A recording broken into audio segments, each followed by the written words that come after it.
Netcasts you love. From people you trust. This is Twit. Bandwidth for All About Android is provided by CacheFly at CacheFly.com. This episode of All About Android is brought to you by ZipRecruiter. Are you hiring? ZipRecruiter has revolutionized how you do it. Their technology identifies people with the right experience and invites them to apply to your job. They find great candidates for you. Try it for free today at ZipRecruiter.com/Android. And by Rocket Mortgage by Quicken Loans. Home plays a big role in your life, and that's why Quicken Loans created Rocket Mortgage. It lets you apply simply and understand the entire mortgage process fully, so you can be confident that you're getting the right mortgage for you. Get started at rocketmortgage.com/Android.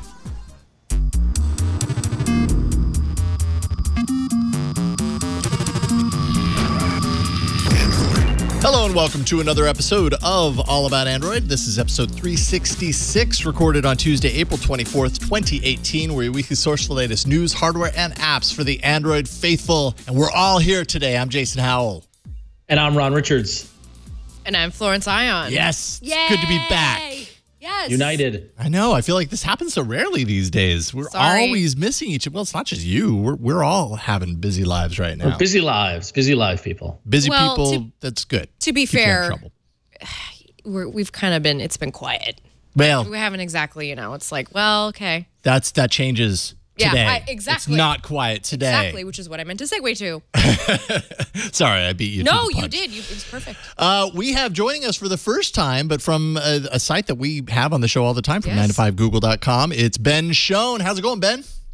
I'm doing good. How are you guys? Doing awesome. It's great to get you here. We've like I said, we have a lot of your articles on, and week after week, I always see your byline. I'm like, all right, obviously we have to get Ben on at some point. Yes. So we're really excited to bring you on today. Today's no different because you've been busy. This has been kind of a big week for you, news-wise. It seems like. Yeah, it's been a busy past couple of weeks with a lot of the stuff going on in the background of all the Android apps. Well, yeah, and I mean, as obviously I'm imagining this is all fuel that's going to be kind of lit aflame at Google I.O. here in a couple of weeks. Mm-hmm. It's going to be lit. You like that? It's going to be lit. It's going to be lit because that blacktop in Mountain View is going to be hot. That's why. It's going to be hot. That's why it's going to be walk lit. with bare feet on that blacktop. Yeah. Which, really, if you're going to a developer conference, it's best to not walk with bare feet, just as a general rule. Ben, will you be attending Google I.O. this year? Unfortunately not. Steven and Abner will be there for 9 to 5. Oh, man. They couldn't just give you guys one more pass? I know, right? Yeah. Somebody go tell them, please. I think we are right now. So if anyone who actually could do something about it is listening or watching, reach out to Ben or me or all of us. We'll make sure that Ben gets a ticket. Have you been before? Have you been able to No, I have go not. out there yet? I very much want to, though. Yeah, it is a lot of fun. I hope you get your chance to do that one of these days. So we're going to be discussing some pretty interesting news about material design. Pretty interesting indeed. We've talked a little bit about material design changes in the past, probably much of that sourced, through 9to5Google. But we've got even more information, like stacks of information as far as what to expect out of the new version of material design. Yes. Google's next chat obsession. See what I did there? Motorola's low and mid-range lineup. LG's G7 Think, or is it ThinQ? It's ThinQ. Is it ThinQ? Yeah. Event. Google Play Award nominees, because we are close to Google I.O., your emails, and a whole lot more. It's time, Victor, that I don't want to take this from you. I don't want to remove the opportunity for you to deliver us the news. If All About Android was a filled cupcake, it would be filled with Android news. Right in the center. You just twist and lick. And the cake would be funfetti. Twist and lick to get to the news center. So tune in to the end of the episode to see the results of that filled cupcake Oreo. Right? You don't want to miss it. Very jealous. But you also don't want to miss this latest news in the Android world. And I got to say, it's funny because when things break in the Android world, I like to play a little game all by myself. I don't involve anyone else. I try to guess who's going to get assigned the story. And when Did you think you were going to get this one? Yeah, when I saw all the news about Google and messaging and Android, I was like, oh boy, I'm going to get to rant about messaging. Longtime listeners and viewers of the show know that the state of messaging is something that irks me on a daily basis. SMS and MMS are dead protocols as far as I'm concerned. And I hate the walls that have been built around operating systems and their messaging platforms. I just want open and free messaging that works and is current and cutting edge to the days that we live in, not the 80s, like when SMS was invented. Well, apparently Google agrees with me because they just keep swinging that bat at the pinata, but sooner or later they're going to hit it, I think. So news broke a couple of days ago that basically we can say goodbye to Allo for now and hello Chat, according to these rumors. So Chat is not a new app from Google, but rather a flavor of RCS and hopefully a deal with carriers to support it. So what these rumors are saying is that Allo development is on pause and the team is working with Chat. And it's going to be using the Rich Communication Services, RCS, which we talked about before in the past. Oh, yeah. And it adds IM features to carrier messaging, such as user presence, so you can see so-and-so is typing. You get read receipts, location sharing, that kind of enhanced additional stuff that you get from like a WhatsApp or a iMessage or, that sort of thing. There are different flavors of RCS and carriers like to have their own. And it seems that the carriers are actually being slow to support RCS, which is true. We've totally seen that. Google wants them all to adopt Google's flavor called Chat. And on Android, this happens right now via Android messages, but that could be rebranded to Chat. If only they had some sort of developer conference coming up soon where they could announce something. Also, Samsung's messaging app will support Chat. And with carrier support, messaging woes on Android could be a thing of the past. But it's important to note that if you are friends of people who use iOS phones, like iPhones and things like that, iMessage is not RCS capable at the moment, though, which would result in text-only messaging with iPhone users. No end-to-end encryption though, like SMS, but unlike most messaging apps, something like WhatsApp or whatnot, it does have end-to-end encryption. Or Allo or Telegram or the other ones that are go really close down the encryption mode. It will have a web client, thank God, but in the QR code sort of way, and that you sync it up with your to your phone, which I'm fine with that, by the way. Just we'll get to that more. But basically, this is just another chapter in Google's ongoing attempts to try with messaging. But they've always depended on people sharing their app, whether it was Allo or whatever flavor it would be. This could be a way around it by, instead of providing the one messaging app to rule them all, it's really pushing a future forward protocol that other apps can plug into. Ben, what do you think? Is this attempt going to be successful? I hope it's successful, but it seems tough to rely on carriers to do that. It's probably the best bet they've had so far, though. Yeah, I guess that's the big question is what kind of success is Google going to have when you're going the carrier route?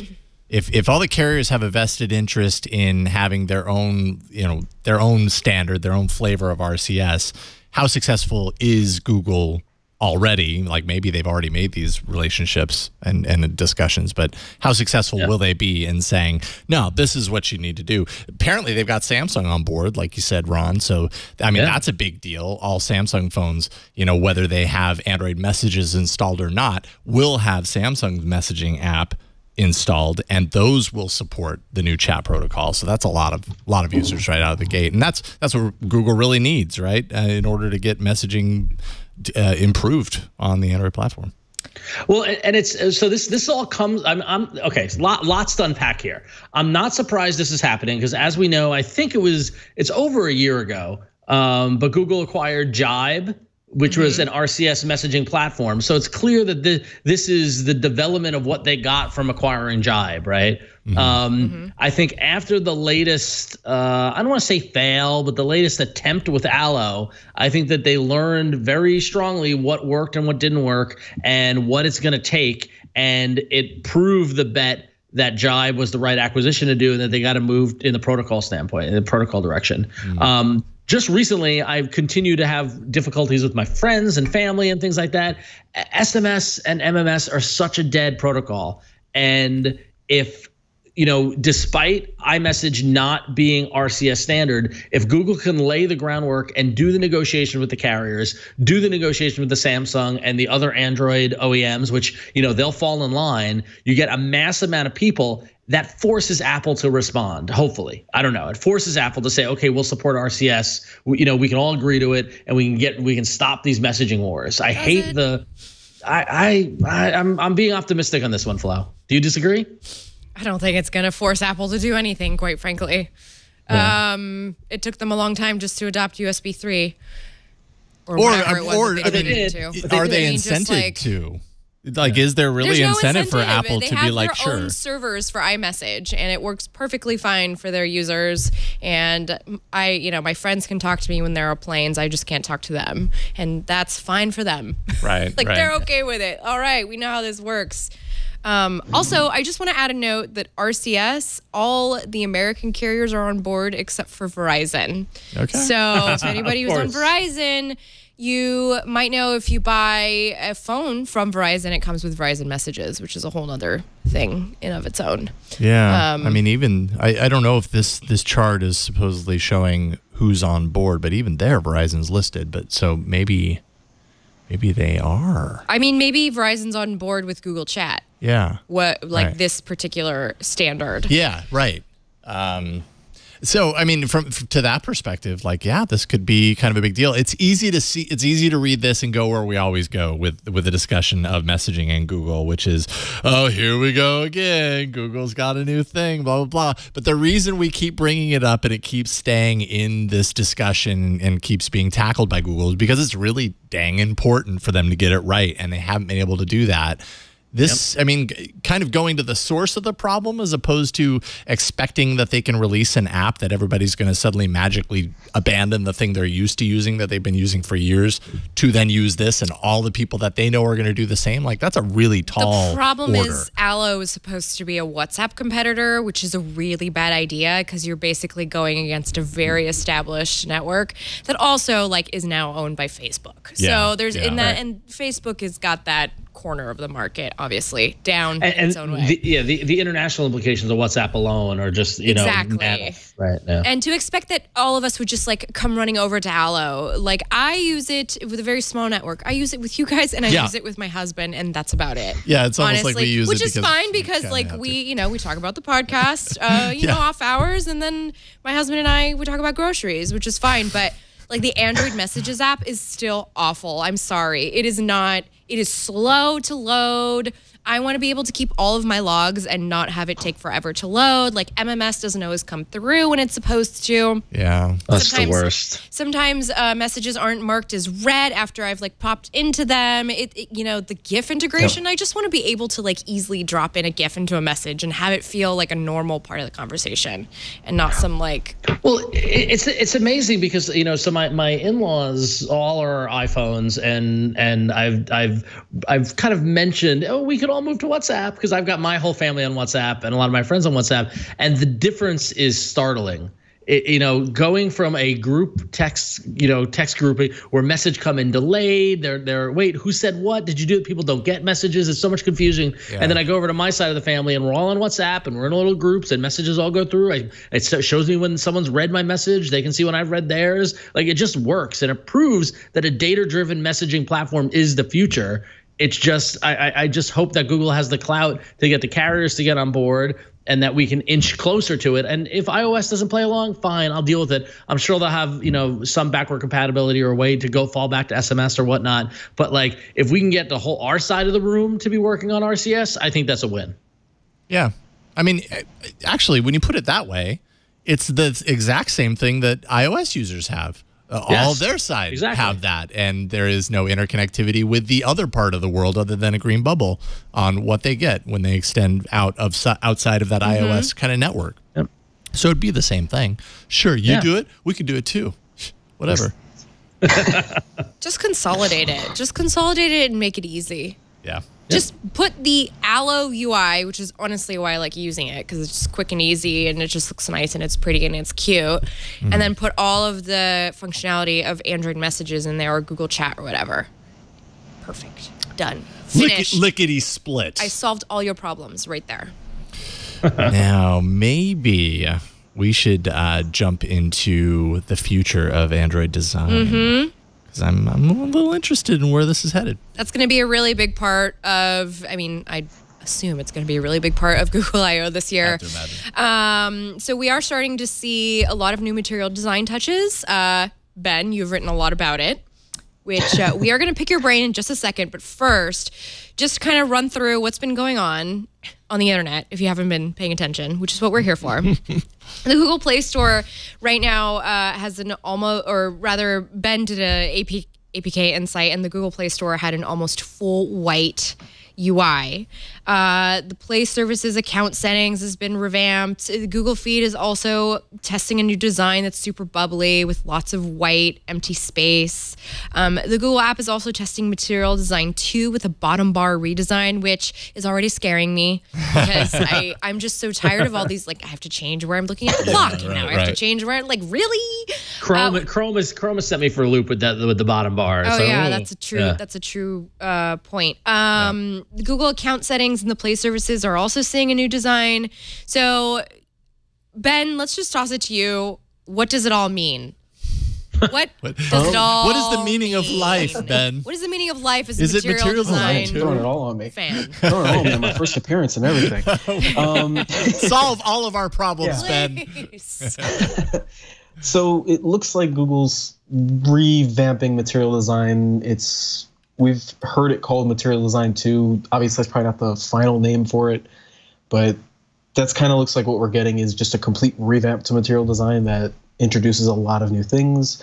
And a lot of what we've been seeing are all white UIs, which a lot of people on Reddit absolutely despise. Yes. And a lot of bottom bars. Personally, I've liked almost everything we've seen that's changed, but it's controversial for sure. I know we found a lot recently just digging through the Google app and the Play Store, enabling things in the background that aren't live for everybody just yet. But it shows a lot of promise, and I think we're going to see a lot of it at I/O. Yeah, I mean, that's where every year they've kind of, well, not every year, but definitely the first year where they really kind of introduce the idea behind material design, kind of standards to follow. I think shortly after I/O, they actually released the documentation that spelled it out, and then ever since they've been updating it. So we're probably going to get some sort of a big update to the design standards for designers and developers to follow going forward, which, yeah, based on what you're talking about, having a lot more of those kind of those design elements down towards the bottom. Anytime I've seen that, like, I guess I kind of get used to it, but it gets a little confusing because it's the stacked row. You've got the navigation buttons on the very bottom, and then you've got like the navigation of the app buttons, the different sections right next to it. And for whatever reason, that just doesn't work with my brain. But I don't know how I feel about it. Maybe it'll work better with the gesture navigation that we're getting. Okay, so talk a little bit about that. Yeah. Because my ears just perked. Obviously, we did more about that last week. We had the renders that we put out with a tipster who told us how the gesture-based navigation is going to work, which is a tap to go home.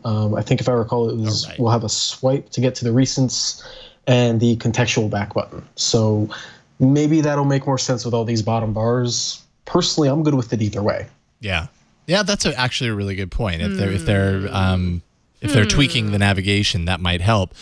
However, Android's a big place, and there are the Pixel phones that follow Google's true idea of how that all works with its own gesture, navigation, blah, blah, blah. And then there's everybody else that is, I hate to say the word stuck, but, they are behind what Google is kind of setting as the new direction.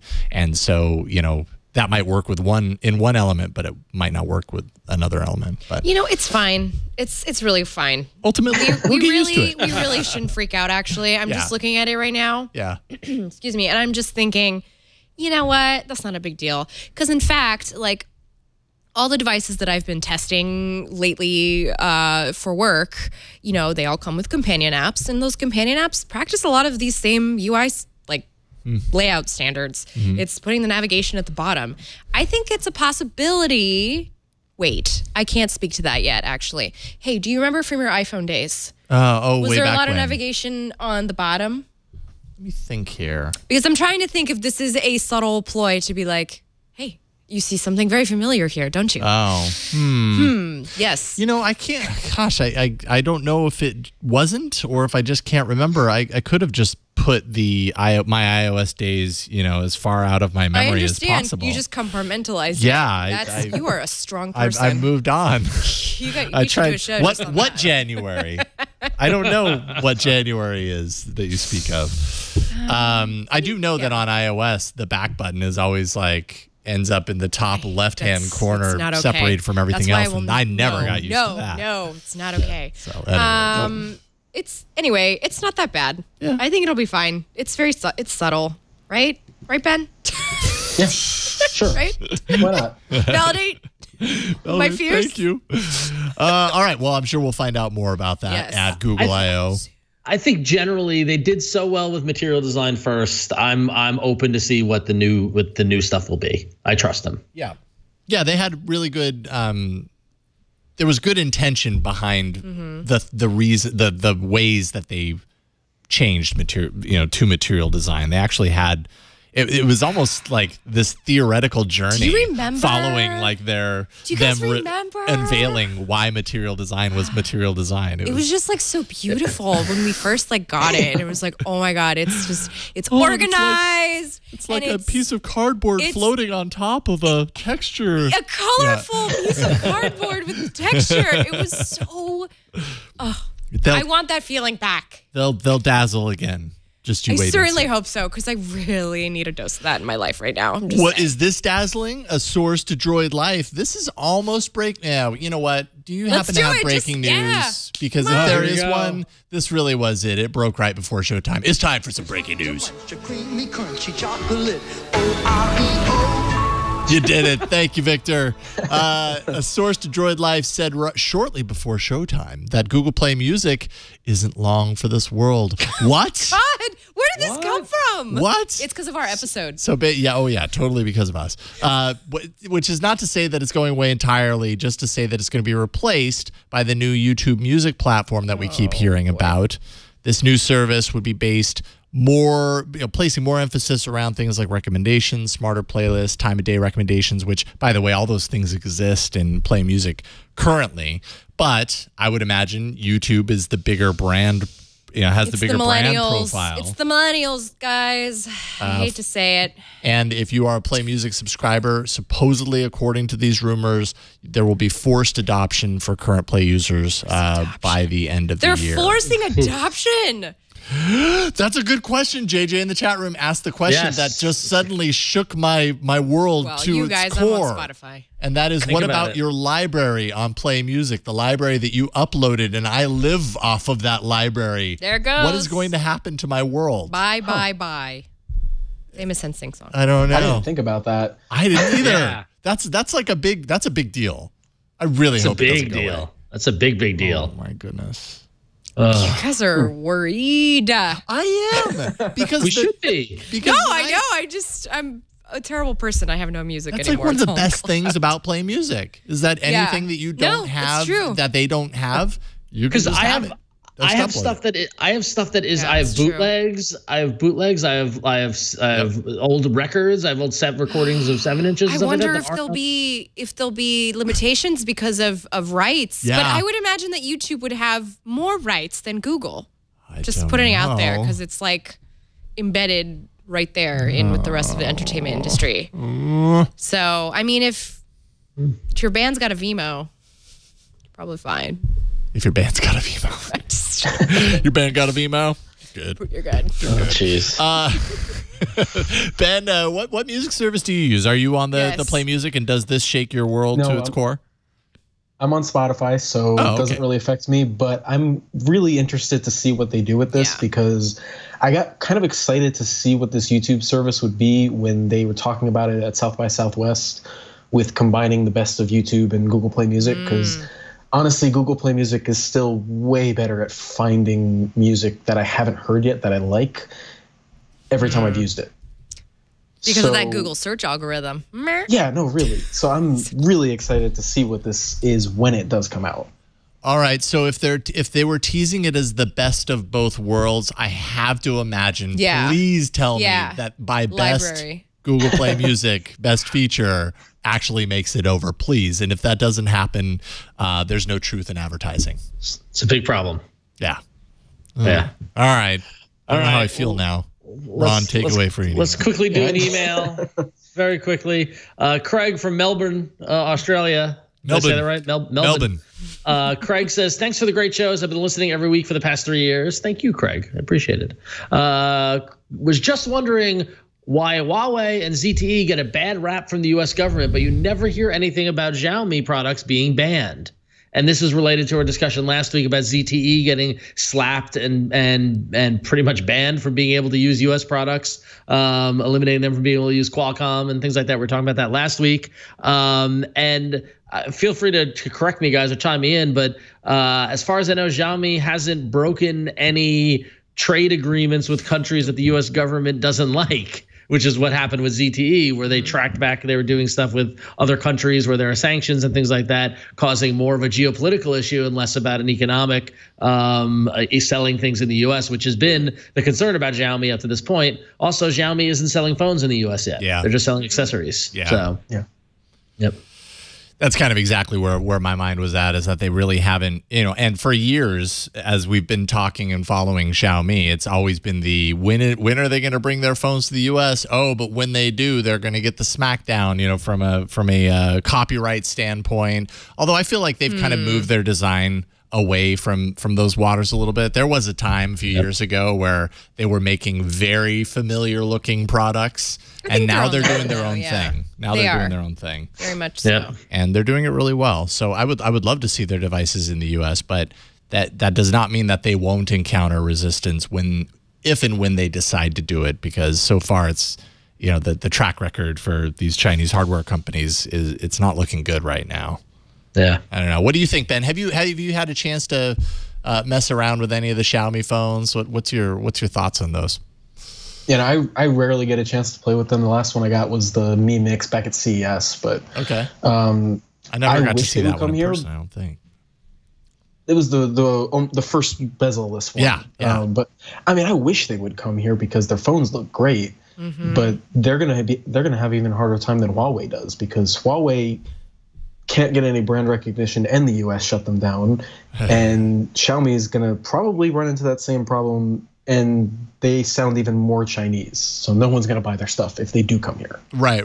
There's almost that immediate, brand. Yeah, that's the problem. Yeah, that's a really good point. Yep. So that's probably why, Craig. See, we solved your problem. It wasn't your problem. It's Xiaomi's problem, to be honest. All right, so we are going to get into some hardware news in a second, but before we do, we want to thank the sponsor of this episode of All About Android, and that is ZipRecruiter. If you are hiring, you're running a business, you're hiring, you need to find the right people, then you know what this is all about. Every business needs great people and a better way to find them. It's really not that easy through normal avenues to find all the good people that are on the internet, of which there are tons. You just have to find where they are. Something better than posting your job online and just praying for the right people to see it, hoping that they happen to come across your posting. ZipRecruiter knew that there was a smarter way, so they built a platform that finds the right job candidates for you. ZipRecruiter learns what you're looking for, identifies people with the right experience, and then invites them to apply for your job. These invitations have revolutionized how you find your next hire. It's almost like you have someone working for you, and that someone is ZipRecruiter.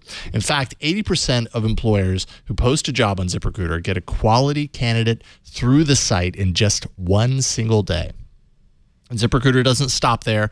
They even spotlight the strongest applications that you do receive, so you never miss a great match. It helps with the filtering to find the very best of the very best. The right candidates are out there. ZipRecruiter is how you find them. Businesses of all sizes trust ZipRecruiter for their hiring needs, and right now you can try ZipRecruiter for free. That's right, free. Just go to ZipRecruiter.com/Android. That's ZipRecruiter.com/Android. And one more time, because it's so fun to say, ZipRecruiter.com/Android.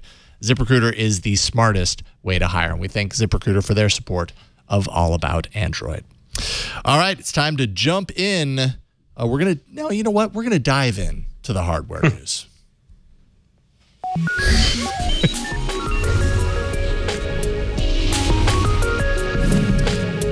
Thank you for not making me dive alone, Flo. I did it. Yeah, I did it too. It was off camera. Just want you all to know. What we are going to dive into is last week's Motorola announcements, which took place in Brazil, by the way, which is exciting. And also, I think, a testament to the fact that Motorola is still doing pretty dang well in the country of Brazil. So last week, new Moto Gs and Es announced.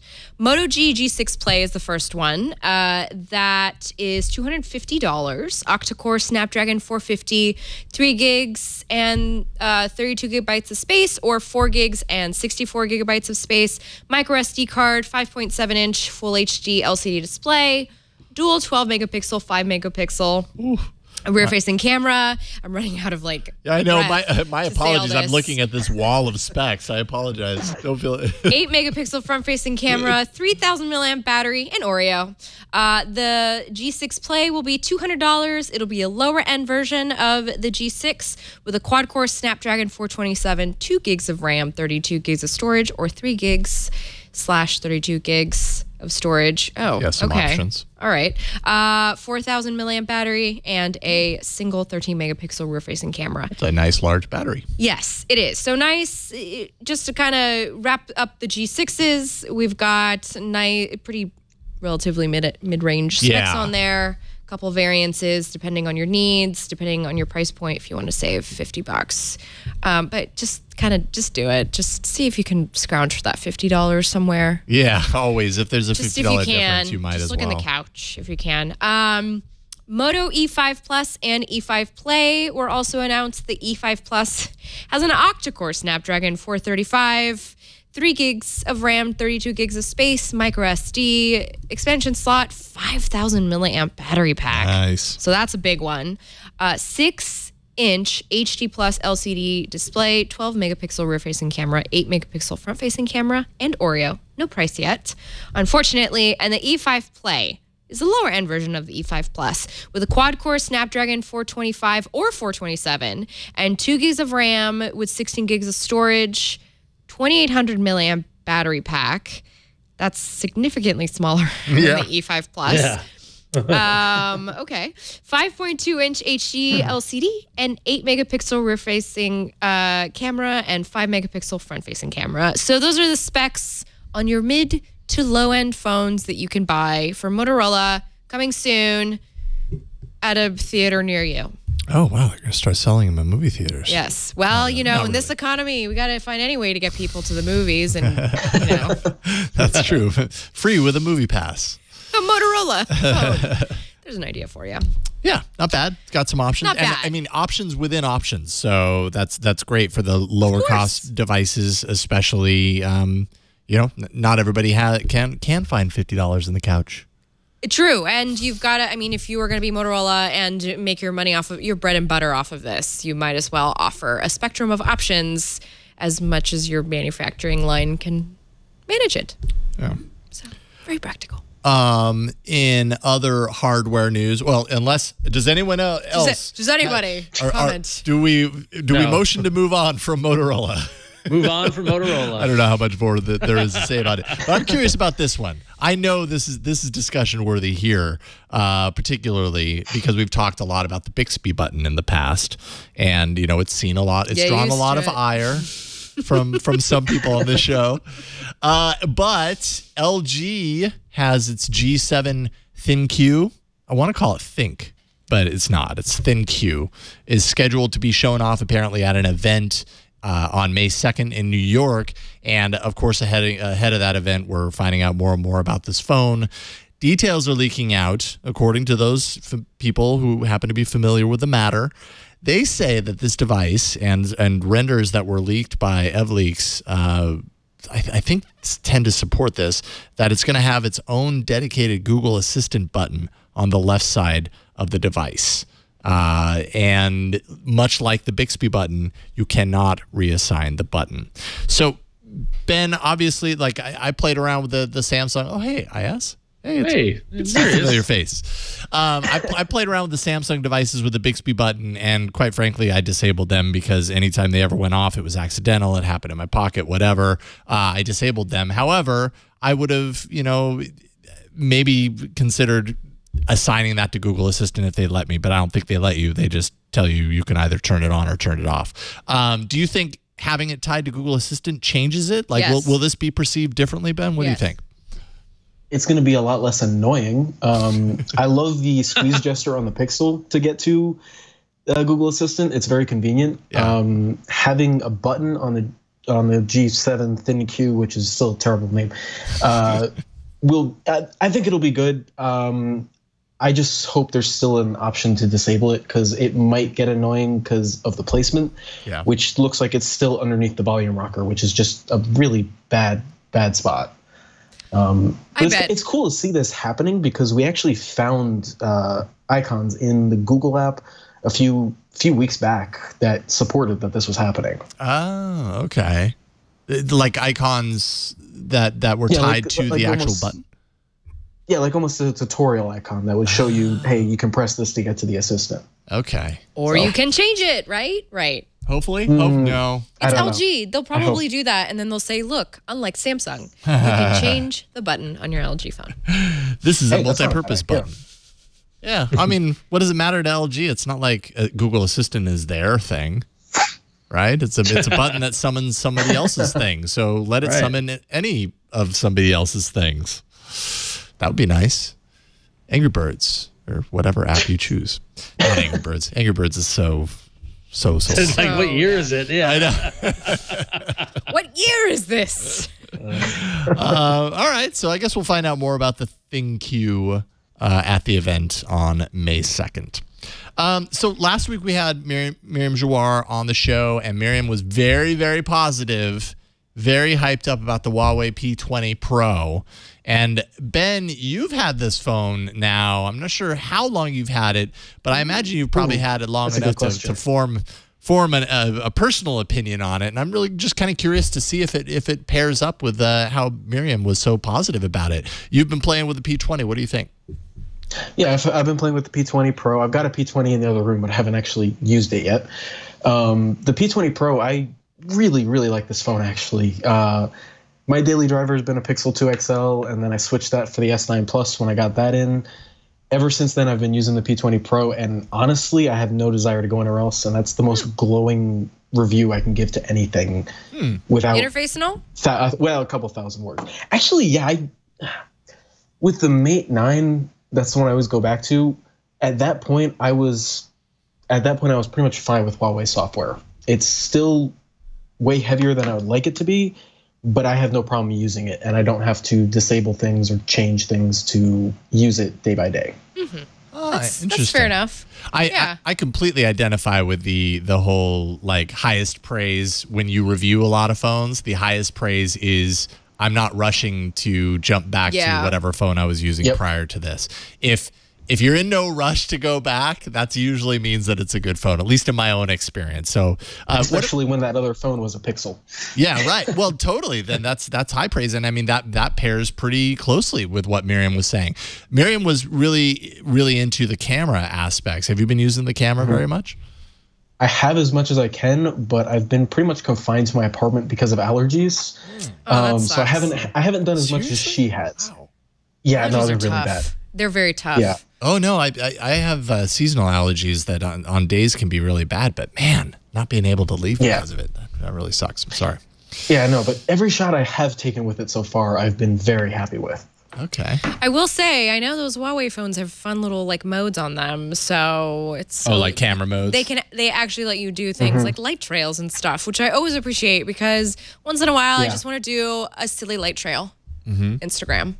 Well, once in a while. One of the things that really piqued my interest about this when Miriam was talking about the camera last week was this idea of these long exposures and how the camera can still itself. So if you're doing a long exposure and you're holding a phone, 5-second open exposure, I mean, that phone's going to jiggle all over the place, and that picture's going to look horrible. Apparently, this phone has a way of stabilizing that, so that even with a 5-second open exposure, if you're holding it in your hand, it still kind of evens out the motion, and you end up with a usable and actually really great-looking low-light shot. And that's like, okay, bring that to my next phone. That sounds awesome. That's very smart. Yeah, no. Yeah.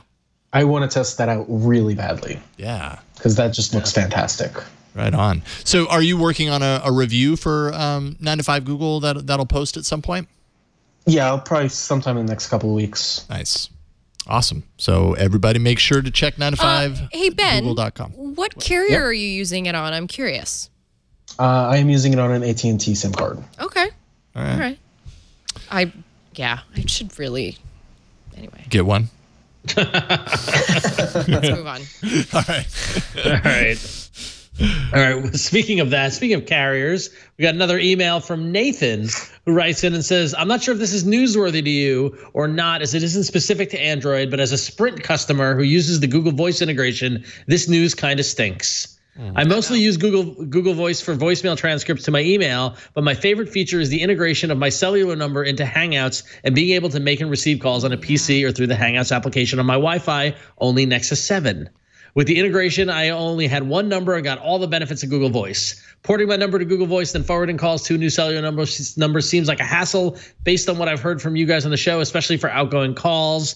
And this is related to the recent news that Sprint is ending their Google Voice integration coming this June, which is very, very sad. And Sprint says that it's due to changes on the network, and you could still port your Sprint number back over to Google Voice and get a new number on Sprint to forward. And Sprint has stopped signing up new Sprint/voice users last year. So the writing was on the wall here, folks. This is a bummer because that's a really cool integration. And you got to imagine that they're killing it probably for a reason. And you got to wonder what's coming, what changes are happening on their network. Yeah, I read that. Sprint says it's due to changes on the network. I'm like, yeah, the changes where you stop supporting Google Voice. Yeah, exactly. Yeah, so that's a bummer. It's also a bummer. I mean, Google is obviously paying attention to Google Voice. There's like renewed invigoration from Google's perspective in the app and stuff like that. So it's not like Google has completely forgotten about it the way Google often does with things. But, you know, maybe it was just a bridge too far that they didn't for such a long time. And Sprint's like, all right, cool. This isn't really doing anything for us. Let's move on. So that's a bummer. Bummer. Sorry. Sorry. We'll apologize for Sprint. Yeah. Well, because it's a bummer when something you have to change a routine that you've gotten into. I totally get it. I mean, if I had taken a different, you know. All about Android, apologizing for the carriers since 2012.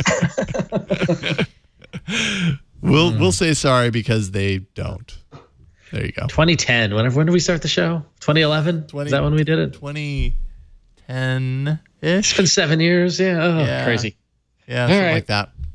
Well, we've been able to do that because we have such wonderful sponsors. Let's take a moment to thank our next sponsor. This episode of All About Android is brought to you by Rocket Mortgage by Quicken Loans. And listen, if you ever bought a house, if you ever purchased property, you know that the mortgage experience was not keeping up with the times. It was dated and it needed a client-focused technological revolution. It needed to be disrupted. And that's why Quicken Loans created Rocket Mortgage. Rocket Mortgage gives you the confidence you need when it comes to buying a home or refinancing your existing home loan. It's simple, allowing you to fully understand all the details and be confident you're getting the right mortgage for you. What's great is that Rocket Mortgage by Quicken Loans is convenient. Their trusted partners allow you to share your financial information with Rocket Mortgage at the touch of a button, and that makes it powerful. Whether you're looking to buy your first home or your 10th, Rocket Mortgage is able to perform thousands of calculations in seconds. Based on your income, assets, and credit, Rocket Mortgage can analyze all of the home loan options for you that you qualify for and find the one that's just right for you. I gotta tell you, when I bought a house years ago, I wish I had Rocket Mortgage by Quicken Loans. It would have made the process much, much easier and better. Because Rocket Mortgage by Quicken Loans, apply simply, understand fully, mortgage confidently. So to get started, go to rocketmortgage.com/Android. That's rocketmortgage.com/Android. Equal housing lender, licensed in all 50 states. NMLSconsumeraccess.org, number 3030. And we thank Rocket Mortgage by Quicken Loans for their support and for making the mortgage process easier. Thanks, Rocket Mortgage.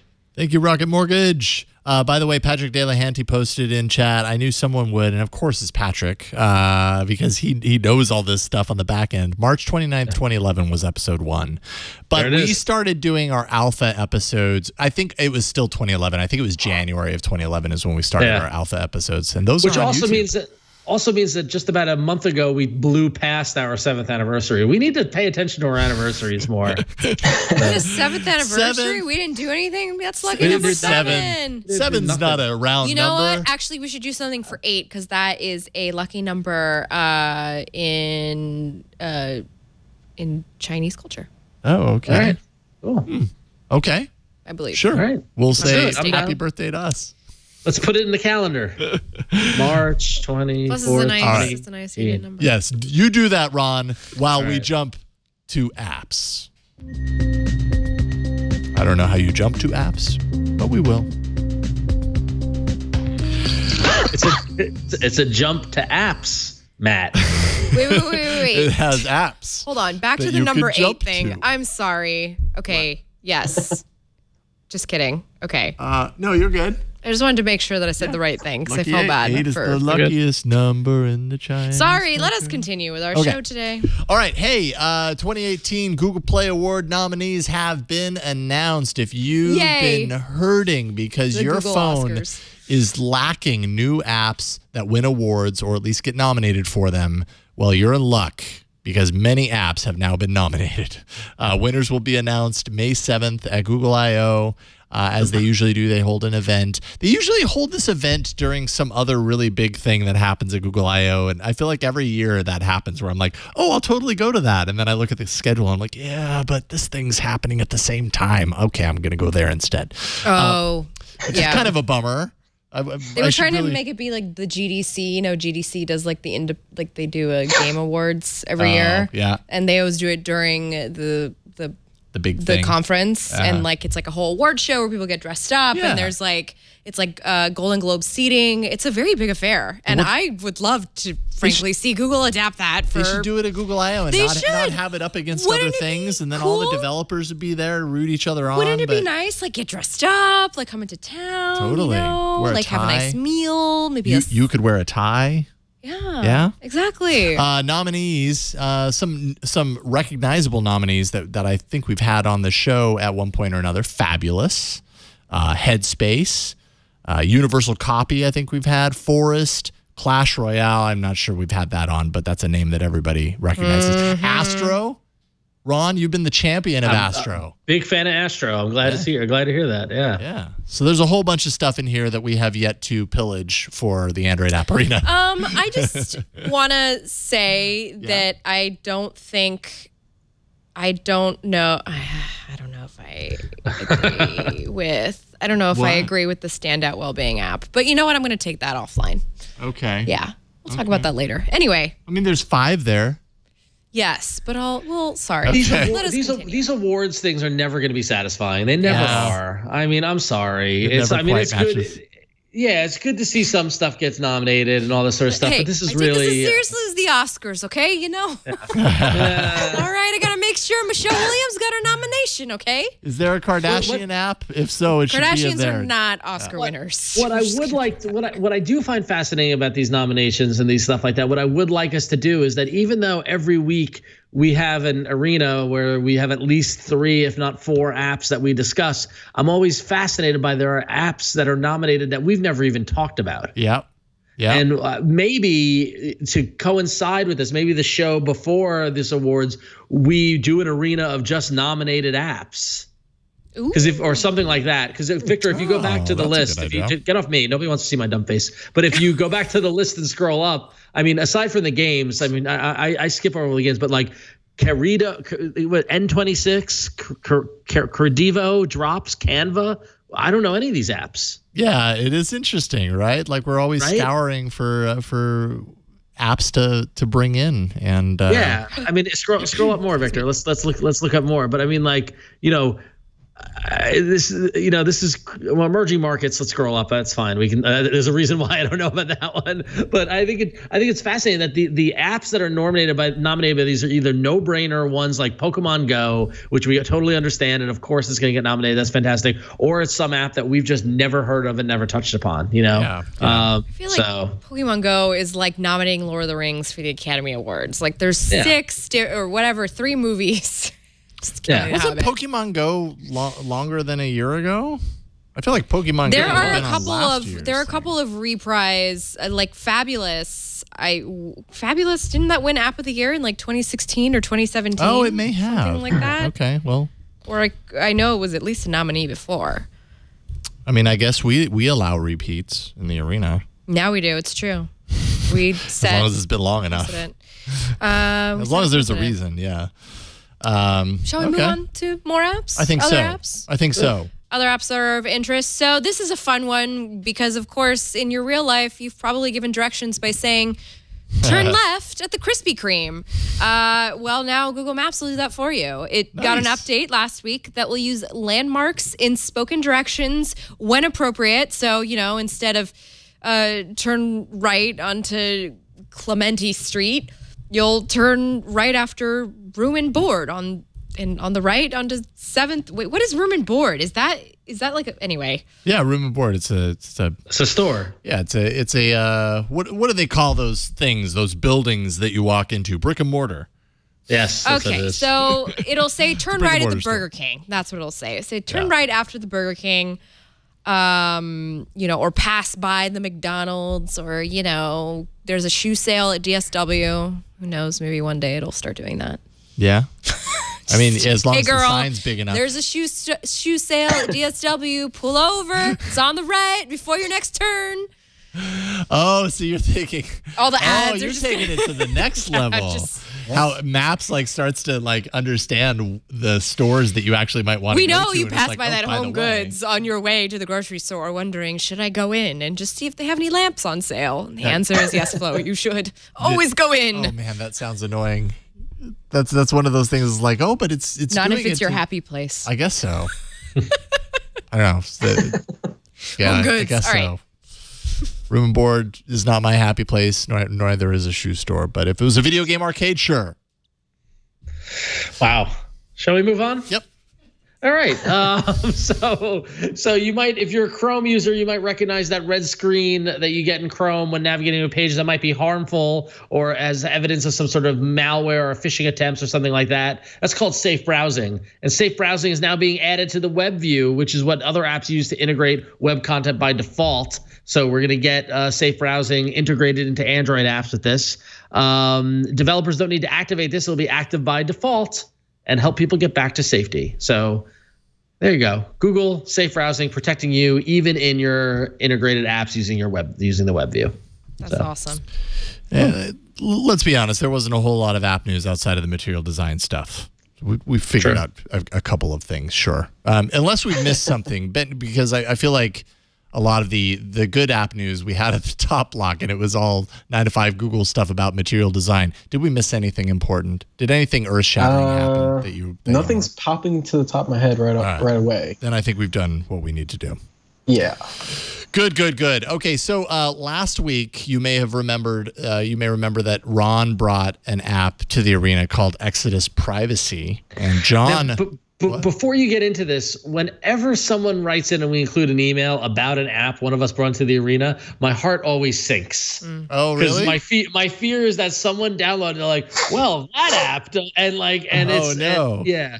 So anyway, I just want to preface that, but I'm glad this doesn't go in that direction. It doesn't. When I started reading it, I got worried. Okay, I'm sorry. I should give you a heads up. Yeah. I apologize. Yes. No, I know exactly what you mean. When we bring an app and then we end up getting emails from 5 different people that are like, did you know that they're harvesting data and blah, blah, blah. And you're like, no, what did I do? That is not the case with Exodus Privacy, a privacy app, by the way. So thankfully, that's not the case. John wrote in to say, I downloaded Exodus Privacy after listening to the arena this week and was horrified at the access my current apps have. Example being when looking at Action Launcher permissions, which I use as my default launcher, I noticed it has access to read my contacts, text messages, and many more. Why would Action Launcher need access to my contacts, text messages? And is there any way I can easily restrict access to those permissions detailed by Exodus Privacy's app and still allow Action Launcher to continue fully functioning?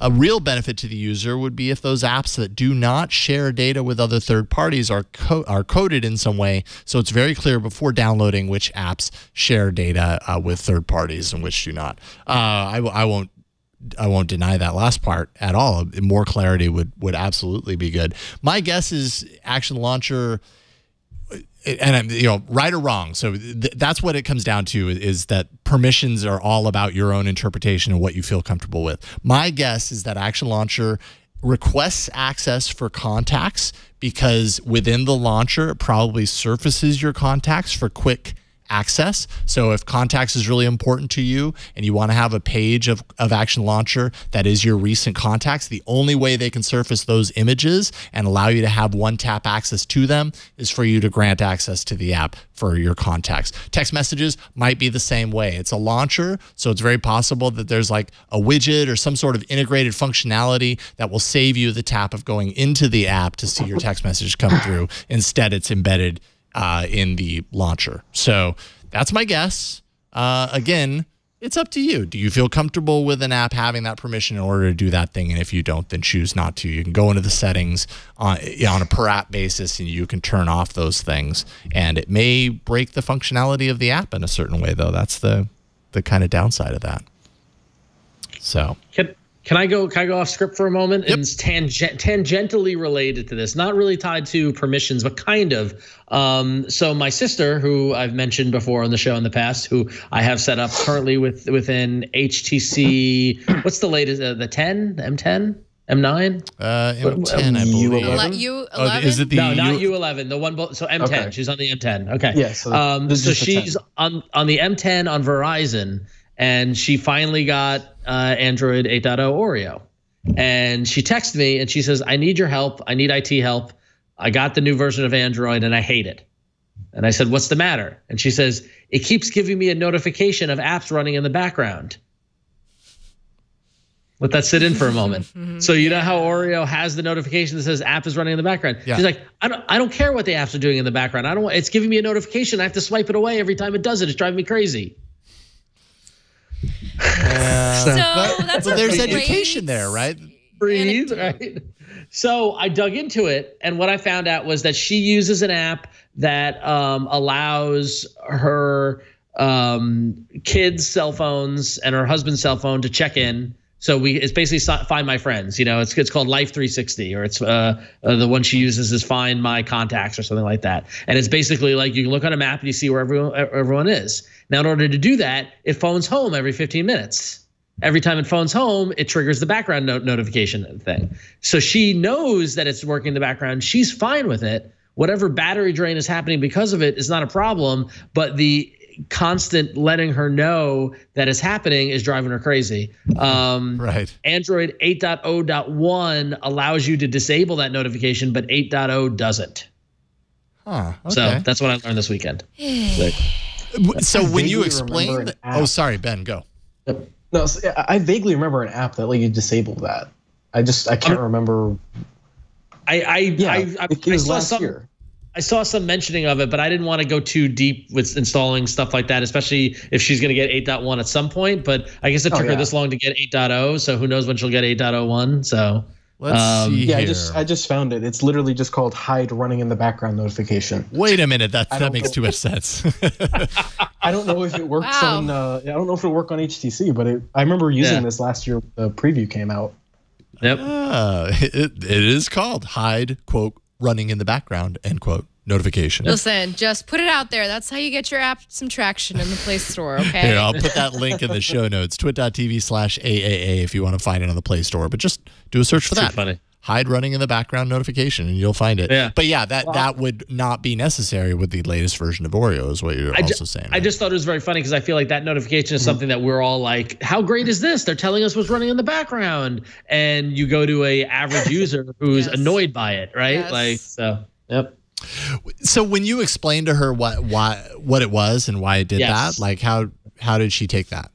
She says, I don't care. I know it's okay. I know it's running. Okay. Like it wasn't revealing some app that she knew that was running out of control. It was one that she installed and accepted. It was not, it was not causing a problem. So I had to take 5 minutes and kind of walk away and laugh and then come back, and then so I'll try this app with her. We'll see if that works, and then hopefully that will deal with the issue. So. That's pretty funny. It's funny too, is we just muse about how Google tries to find a nice balance between its very diehard fans, like us, and the average user. Yeah, absolutely. How do we make everybody happy? Well, and Android's so configurable, and there's always a solution to do that thing almost always, not always, but almost always a solution to do that thing, whether Google wants you to do that thing or not. There's an app that allows you to do it. So I guess you have the ability to undo it if you like, but we all use our devices differently. So that's what that's all about, I think. Yeah. All right, it's time for a new arena. Make some new history. Only one lives. Android Arena. Checking in on last week's poll. Wow, this was a close race. It was close. 365. Torque wins. This was Miriam's app, 35% of the vote. Exodus Privacy, 33% of the vote. And Radio with 31% of the vote. That's a great split. That's very close. Yeah. Very good. So Wade County, who's normally in the chat room but is out today, he did drop in to give me the standings in advance. So after 16 weeks in the arena with Miriam's win, that brings the guest back to first place with 46 points. I'm in second place with 45 points. Jason, you're in third with 34 points. And Flo, who wasn't here last week, pays the price. She's in last with 32 points. I pay the price. You pay the price. But you don't pay the ultimate price. I do, because I have to go first because I lost. And I'm going to say... But, you're going to be fine. Sorry. Yeah, I think so, too. I saw that. I went, oh, come on. Yeah. Well, we got criticized for not even having it on the show. And it's true. It's a really great game. It's time. It's now. It's a really great game. This is your time to shine. Is it? See, because I missed the PUBG thing on a console. I don't have a console. My game is PUBG Mobile. And I'm doing this because there was an emailer a couple of weeks ago that totally I felt shame after that email that we didn't have it on there. We should know our audience. Oh no. Why am I in my underwear? Anyways, PUBG Mobile. It's a game. It's a game where you basically hit people in your underwear. Yeah, you run around. I mean, it's a multiplayer game. I think there's at any point there's 100 people playing at any given point. And I mean, this is on console, but it's also on mobile. And I know I'm gonna slaughter. What is the terminology for this style of game? That a bunch of them are coming out with this. Just the massive amounts of people. Battle Royale. Thank you, Ben. You should really have this game instead of me because I'm a loser with this game. But anyways, it's a battle royale type game, and I'm not going to be able to show you very much because apparently I'm in this plane. It takes a really long time to touch down, but you've got this huge map, and basically 100 people spread out on the map. You have to run around. You have to find them. You pick up weapons, ammo, fight with melee weapons. Find first aid kits to restore your energy, and eventually you're the last man standing. And I played it earlier today. I'm really not going to show very much of it because it's pointless. It's going to take me a really long time to land on the ground and find anybody. But I played it earlier today expecting to be okay, yeah, whatever. It's a mobile game. It feels like it's an awesome game. It's actually a lot of fun to run around and find people. And I don't know. It's a little violent, but it's also a lot of fun. I do notice that there's little glitching that I experience from time to time. And it could just be my inability to play it. But I know there are many people probably yelling at their screens right now going, gosh, you do a horrible job selling this game. And maybe that's the point. I probably don't need to sell PUBG Mobile because I think anybody who's gaming in this day and age probably knows exactly what it is. And I just think that it's interesting that a game of this caliber actually exists on mobile. And I was just thinking that. Yeah, it's an impressive feat, I would say. Welcome to the future. We're here. There's a lot of glitching going on. I'm not gonna lie. It looks really glitchy right now. We still gotta all right. work on the future. Anyways, you scroll with the right hand to tilt around, run with your left hand. If you press really far up, you go into a run as opposed to kind of a slow crawl. You can do your crouches and all this kind of stuff, jump. If I had a gun, which if I went into this house, I could probably find some ammo and stuff, and that'll give me some extra stuff to work with. But there's also this big cloud, this like blue energy cloud that surrounds the map, and you're contained within this area. And if you go outside of it, it's like a chemical thing that will kill you. So you're forced to be in the same area with everyone else. And so far there's 100 alive, but soon that'll start going down. And this is all multiplayer live, so you're playing with real people, and it's just cool that this exists on mobile, and that's the primary reason why I wanted to bring it into the arena, even though I'm horrible at showing it off. It's called PUBG Mobile, and if I haven't told you about it, if I'm the first person to tell you about it, I'm really surprised. But you should check it out because it's fun, and it's free, which is kind of mind-blowing. I don't feel like it hits you over the head with all of these, requirements of paying in the app. It's perfectly fine and fun to me, completely free. So check it out. It's a good game, and you will have fun playing it. All right. So, Ron, you are the returning winner. I guess that means that you go last. Flo, you are up next. What you got? Okay. So I am trying to, be better about not procrastinating and, getting work done. So I looked for an app. I looked for an app to help me do that. And now this isn't just... So first I have to apologize for my nails, by the way, because I hadn't done it in a while, and they're a little bad today. They're very chipped and just they need help. Anyway, so this app is called A New Day. Procrastinate No More is the name that you'll find in the Google Play Store. But on your launcher, it'll be called A New Day. So it's not like a really pretty, it's a very bare bones app. But what is really useful about it is its utility and how it helps people like me who often think about everything all at once, all the time, to kind of get your thoughts in an organized manner so that you can just sit down and do the darn 3 tasks that you need to get done before 11 a.m., right? Right, because that's how... Yep. That's my daily life. So the thing you do is you enter in the task that you would like to start. My task is going to be dance.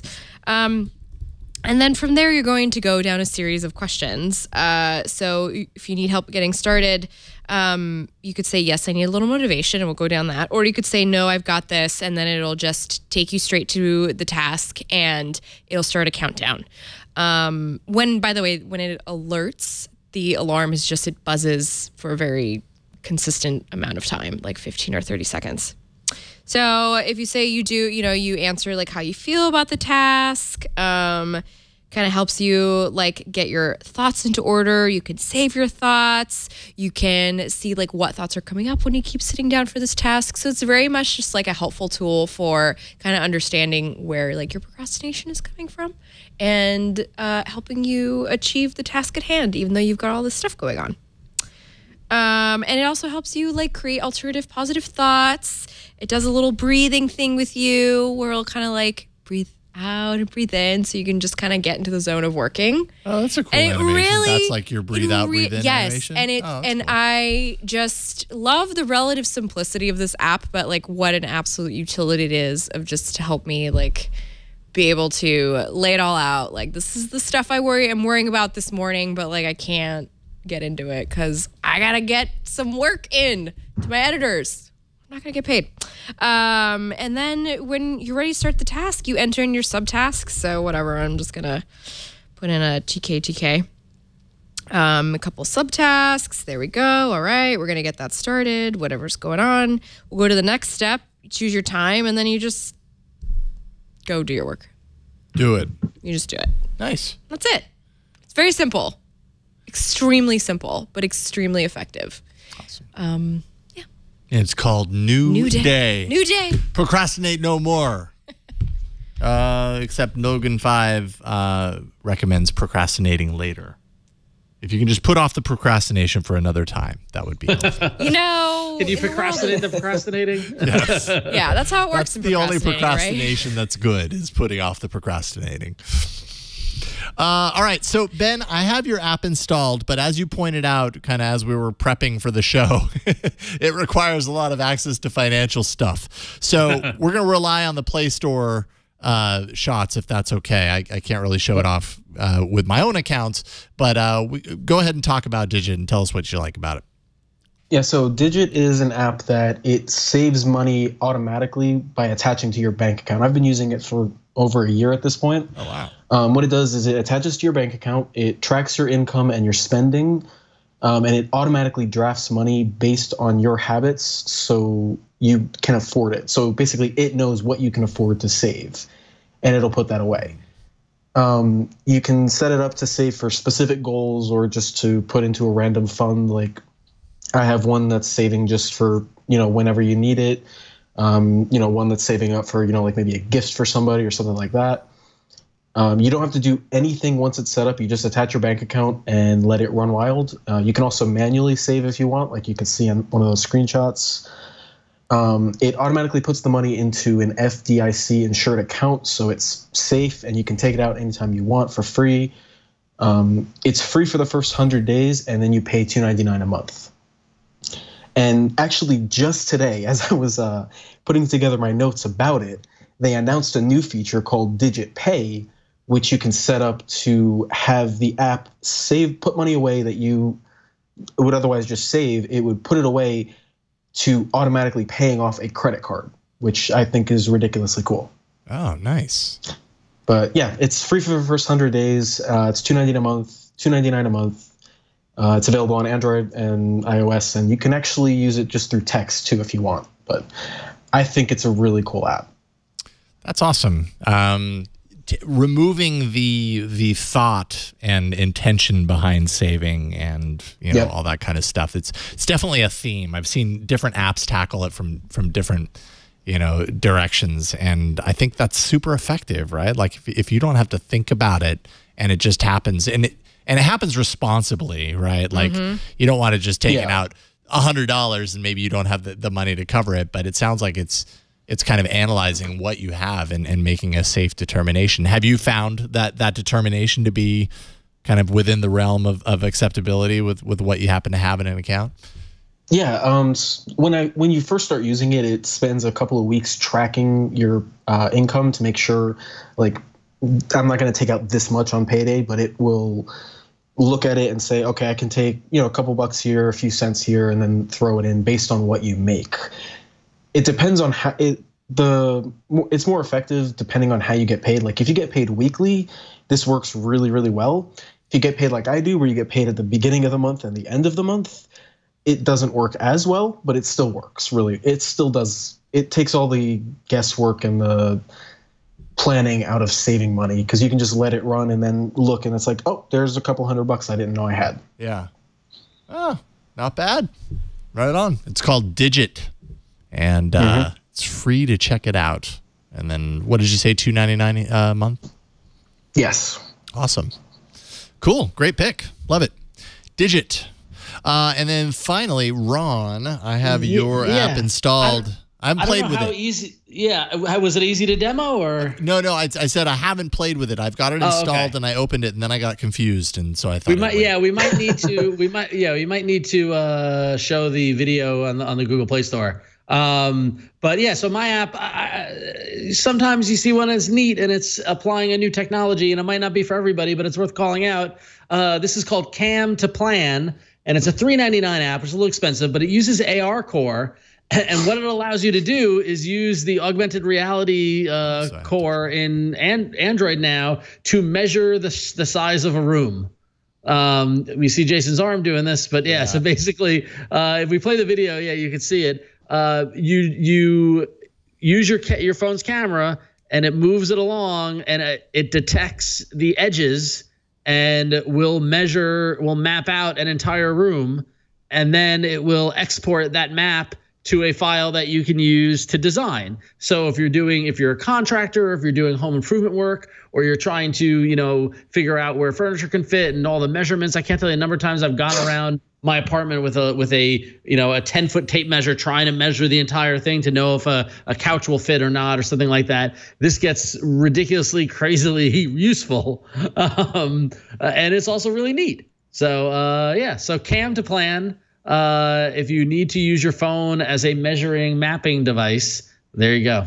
So yeah, it looks like I needed to spend a little time like figuring out the floor and so I was able to. Oh, okay. It's hard to see because it's hard to see it. Apparently, I don't know if my shot will show it, Victor. I can try and hold it in the shot. Oh yeah, kind of. Yeah, look at that. Cool. But I don't know how much you're actually going to see out of that. But basically, I'm able to drop 2 flags. You can kind of see the 2 flags, and it's showing that between this flag and that flag, I'm about 7 to 8 feet of distance to that back wall. So kind of hard to show as this AR stuff is. If I had a camera right over my shoulder, it would be easy to do. Yeah. So they say there is a percentage deviation of error. They say the measurement error is generally to the order of 2%.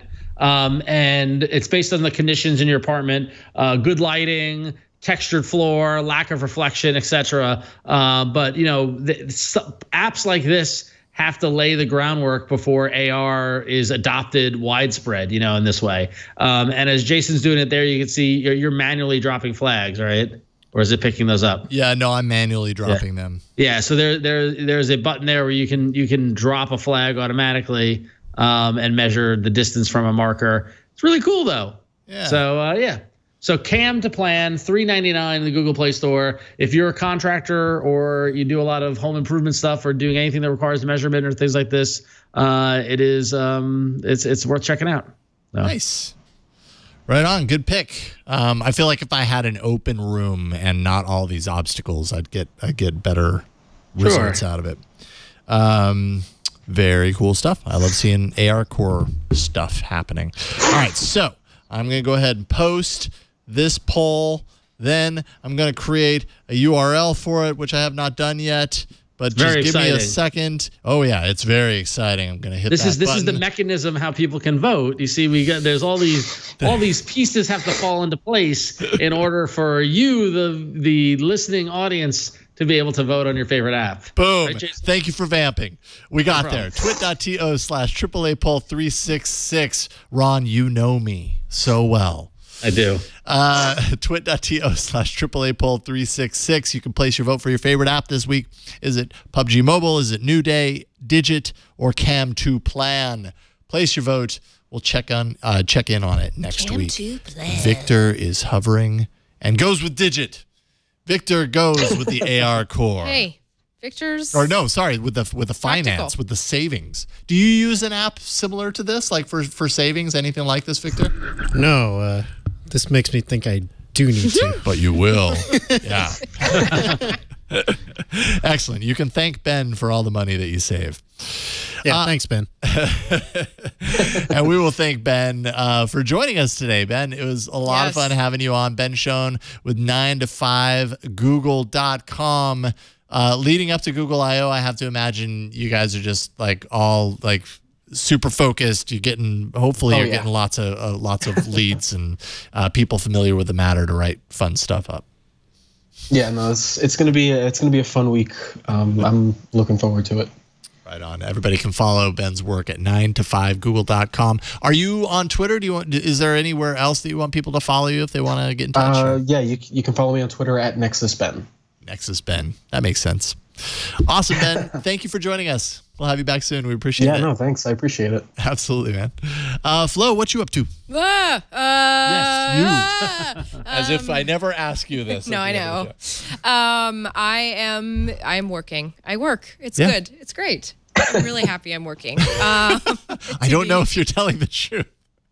I can't tell. Listen, in this economy, but in all honesty, I am working on a bunch of stuff that I never know what to say because a lot of it just goes. But to keep up with me, you can just go to florencezion.com, my website, which I updated and I put a blog and everything up and I did it. You did. Amazing. Oh, yeah, that's right. I wasn't here last week, so I didn't tell you guys is that I put up my blog 2 weeks ago. And you've got upcoming events on there? Yes, which is just Google I/O. But yeah, so I'm just playing around with some stuff right now. I'm playing around with some content ideas. I'm just kind of playing around and seeing what happens. So this is where I'll be blogging about stuff that I am not getting paid for. Which means if it's not updated that often, I'm really sorry, but in the hopes that you will get paid. I gotta pay stuff. Yeah, right on. Cool. Well, it's been a journey watching your website get updated, so you're finally there. Finally figuring out what's going on, which is good. So I'm very happy to just have like a website that I like looking at. Well, Thank you, congratulations. WordPress, which is also sponsor. There it is. Looks great. Fantastic, Flo. Thank you. Ron, what about you? Yes, you can follow me on Twitter and Instagram at RonXO. And Flo, your website now has me looking at CMS systems. By the way, because of you, Ron, I upgraded it. So good. Just want you to know. Because that talk you gave me. It took me far. Good. I'm glad that helped. Anyway, so follow me on Twitter and Instagram, RonXO. I was hoping to have something fun and exciting to talk about this week, but I got delayed a little bit. But don't worry. Hopefully next week I'll have stuff to talk about. So stay tuned. I know I keep teasing you guys. I feel bad. But it's all, the announcement is all set. The email is ready. The post is ready. Like everything is ready. We're just waiting on one thing to fall into place. So it'll happen. Well, I can't wait to hear. It'll be worth it and very interesting to a small number of people. Awesome. Well, we'll check next week and hopefully we can hear more about that. Victor, thank you first of all for all that you do with the show. We appreciate it. No problem. And I also wanted to tell you something. Peter wrote in to say that 316 is in reference to Stone Cold Steve Austin. He said, quote, Austin 316 says, I just kicked your $A double dollar signs. He didn't say $A double dollar signs, though, but you can do the math. After he won his match at King of the Ring 1996. Is that what your joke meant? Yes. Excellent. We got there. Thank you, Peter. Thank you, Victor. Thanks, Peter. You're not making me seem crazy. Show. It was real. Yes, exactly. After the show, you explained it to me. I was like, I know somebody's going to get it, and they're going to email it to us so that we know. So anyways, thank you, Victor. Appreciate it. You can find me at yellowgoldmusic.com. There, actually, I just updated it with a link. I didn't know you could do this on Spotify. You can pre-order on Spotify. So what? That's so cool. Yeah, or pre-ad. Pre-ad? It's like a pre-ad to you your can't library. listen to it until it goes live. Right. Okay. So May 17th, the Fever Dreamer album will hit Spotify and a bunch of other places. But there's a link at yellowgoldmusic.com. If you're on Spotify, you can like add it now, and then it'll just appear for you. You don't even have to think about it when it releases. That would be really cool, I think, if you did We should that. pass out. Nah, never mind. Nah, we don't need to pass out anything. I know. I was like, wait. No, Jason's going to be like, nah. And by the way, if you want to buy some All About Android shirts, they are back on the store. There was a glitch or something, and they disappeared, but they are back. twit.tv/store, and you can find some All About Android swag. And maybe wear it when you're giving a talk like Matteo Doni did. In Dubai. Yes. It was a pretty awesome. How far can you rep All About Android? Yeah, we want to know. Mm-hmm. So go to twit.tv/store and find your All About Android varying styles. swag. I'm sure. Yeah, JJ, there is an All About Android iPhone case. Hey, what are you gonna do? There are lots of iPhones in this world. Okay, but if you are an iPhone user and you buy that case for your iPhone, please send us a photo. Yes. And I want to know who you are. Immediately displayed on the air. Send us a photo. We want to know who you are. Yeah, send us a photo of who you are. That's what we want to know. Who are you? If you don't feel comfortable, it's fine. You don't have to. But I would like to see the case. Yes. On the iPhone. All right, and that is it. Leave us a voicemail, 347-SHOW-AAA. Send us emails at AAA@twit.tv. We'll put those in the show. You can find the show on Twitter. We are at Android Show. Subreddit, twitaaa.reddit.com. We have our Arena apps list at twit.to/Android apps if you want to see a full list of every app we've ever had on the show. Show notes and past episodes can be found at our home on the web. It's twit.tv/AAA, or you can catch us live. If you go to twit.tv/live every Tuesday starting at 5 p.m. Pacific, we're starting on time now. We mostly 2 years later. Yes, many years later, really. You can go to twit.tv/live and watch us live. That is it for this week. We'll see y'all next week on another episode of All About Android. Bye, everybody. Woo-hoo.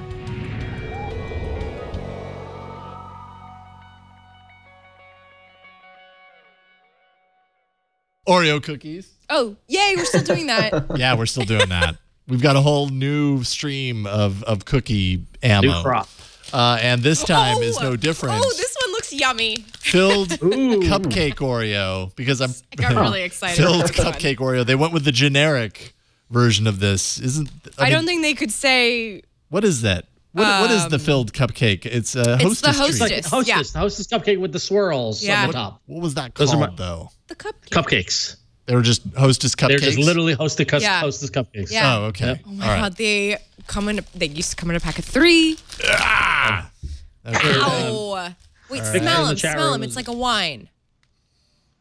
It smells like a package of cookies. Wow. All right. Where's your sense of adventure? At this point, I've just eaten so many of these dang things. It's hard to. I'm so jealous. Okay, I'm they missing out on smell this like flavor. fake chocolate. Okay, I'll wait. Okay, so it's a chocolate cookie. Is it covered? It's filled cupcake Oreo. It's a so chocolate Oreo. cookie. All right. It actually says twist and lick, so it encourages you. It says twist and lick? That's what it says. It's got a double flavor interior.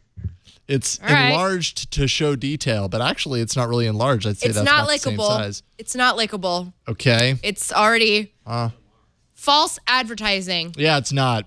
It's not pretty lickable difficult. whatsoever. You at least got a little uptick in yours. I've got nothing. It's an uptick. All right. A little alfalfa sprout.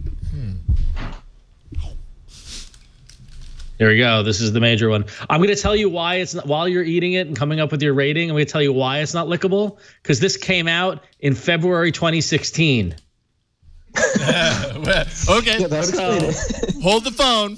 Let's check the expiration date on these. I'm happy we didn't check beforehand, because I did get these on eBay, by the way. This whole batch of cookies that I've gotten the next 2 months are all eBay scores. And they're going to be questionable. Entirely possible these have expired. Okay. What does it mean when there's no Did you expiration taste date? a tiny bit stale? Maybe. I got to say, Or I really maybe- like them. Yeah, they're very really good. delicious. Maybe it's not stale. Maybe they're supposed to taste cupcakey, like soft like that. I feel I don't like think Oreos expire. They're vegan. they don't expire. They're vegan. They have no animal product in them. Yeah, there's Oreos. Here we go. According to eatbydate.com, Oreos last for at least 2 to 3 weeks beyond their best by date. So there should be a best by date on there. Okay, that's what I'm looking for. I really feel like I could find it, Is it? but is I it, don't. Like imprinted in the plastic?